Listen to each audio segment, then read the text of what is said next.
Hello, Zionsville. I'm here today with Captain Sterling to hear a little bit about the man behind the badge and understand why he loves Zionsville and working and living here. So, good afternoon. I wanted to start by just learning a little bit about your background, where you came from, and how you ended up in Zionsville. Yeah. So about 12 years ago, I moved to Zionsville with my family, got a job here, came from Terre Haute, went to college there, and then got a job in Noblesville at the jail there, and really liked the north side.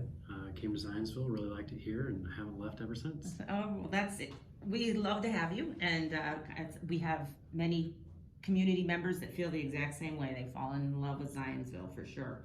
And what are your favorite things about the community of Zionsville? I'd say my favorite thing is for the trail system, the park system. That's probably where I find myself spending the most time is, walking with my family or going for runs or something like that, or hanging out in one of the parks with young kids. That's a huge benefit to the town. I would have to say my love was the trails as well with my dog and the kids. It is just accessible. You walk downtown, go to the farmer's market, just enjoy it. And the new system that's being finished at the end of Starkey is really exciting for sure. What are the differences? You mentioned Terre Haute and the other communities that you worked in. What are some of the differences that you see between those places you've worked?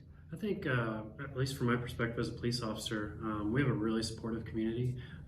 You drive around, town on patrol, and you're going to get waved at more than anything. And I can't say that's always the case in most places. I know other areas struggle with support and community trust, and that's not the case here. And I've never seen anything like that. So it's really unique to Zionsville, and it's really makes our job, better and easy to do when you have that buy-in, you have that connection with the community.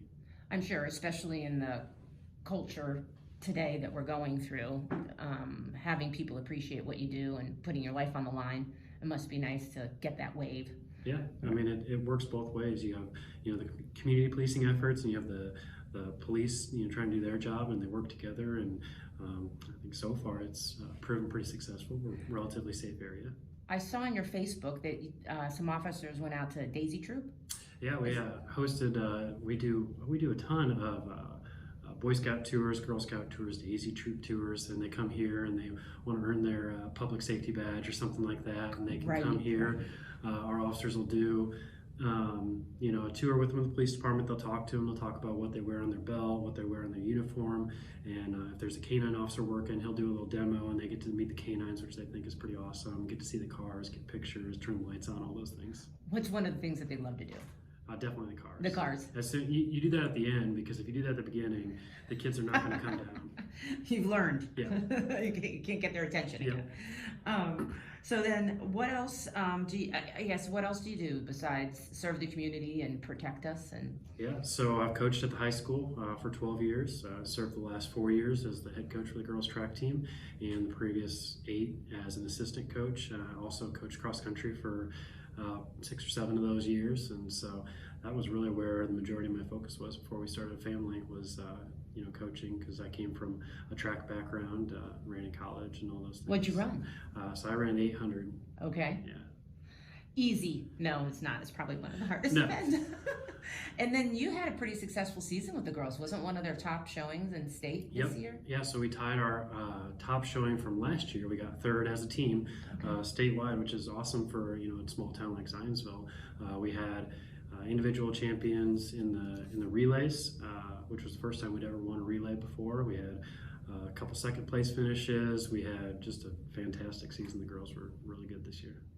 Are any of the girls going on to college? Yep, we had a couple that decided to compete at a pretty high level. So. Well, that's exciting. Yeah. And I'm sure you're watching their careers. Absolutely. Yes, very nice. So then, final question. How does someone, I'm sure there's been many occurrences in your life that have led you to public service. I'm thankful that there are folks like you that choose this career path. We need it. I can't say it would have been one that I would do, but thank goodness there's people like yourself and the firefighters and the nurses and the doctors that all want to do this because it makes the world a better place. What was there a person or something that? So when I was in high school, we had a school resource officer at the time who kind of got to know, just in passing. Ended up being a really big mentor of mine. And then kind of before I knew him really well, I was actually on the way to prom, and it was, I lived in northern Indiana, so it was oddly cold, I think at the time, and slid off the road. And this officer just happened to be on the patrol and came and helped pull me out with his truck. And just how I felt he went above and beyond. And it was more than just, hey, we'll call you to tell you, you'll get there when you get there. It was, I could tell he cared, and it really meant a lot. And I ended up getting to know him really well. I still know him well to this day. He retired as a captain at the sheriff's office there.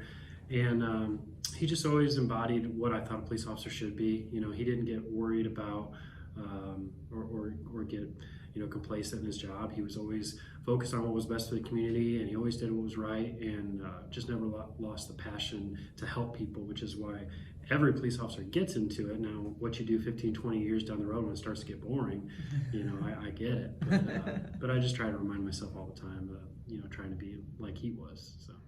And so he must have been pretty proud in your rising career. Yeah. He still comes down to Zionsville every once in a while, his way through Indy, and we have lunch and talk about what's going on. And he helped write some of my letters for promotional interviews and things like that. And I call him every time I do something special or get an award or something like that. Oh, very nice. It's good.